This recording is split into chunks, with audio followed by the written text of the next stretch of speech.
So next I wanted to cover maintaining cash flow. You often hear the adage cash is king, and it certainly is.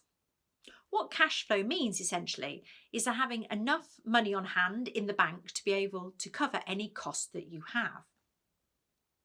So let's say a social enterprise or charity has been trading for a few years, generating income, creating positive social impact, but they might find themselves in a position where a cash injection is required in order to help them bridge a shortfall in revenue so that they can continue to deliver a service or finance a contract or cover overhead costs like wages or paying tax, for instance.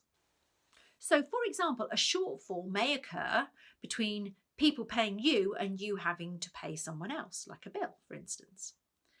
And for many social enterprises and charities who are used to delivering payment by results contracts or outcomes based services, this might be something that they're quite familiar with.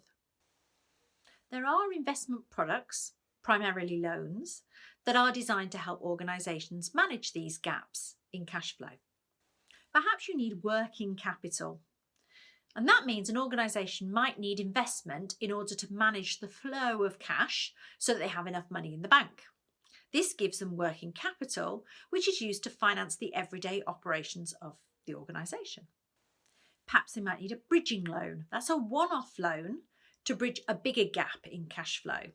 For example, if payments don't come in as expected, or there's an unexpected cost that needs to be paid. You can also sometimes use standby or overdraft facility, and it's definitely worth checking that out if you have that facility in place with your existing bank, so that you can understand all of the range of options and the costs of using them. Nottingham Counselling Services are an example of an organisation who took on a loan from Key Fund for £30,000 as working capital. Essentially, that loan bridged the gap between them transitioning from being quite grant dependent to running a much greater range of commercial services. One of the things that bridging or working capital was used for was a large contract they took on for the local authority. This, like many contracts, was going to be paid for after they'd had delivered the outcomes. And so the loan helped them to employ and keep a development worker and to manage the contract and deliver the outcomes and essentially pay upfront for the costs that they would then get reimbursed later.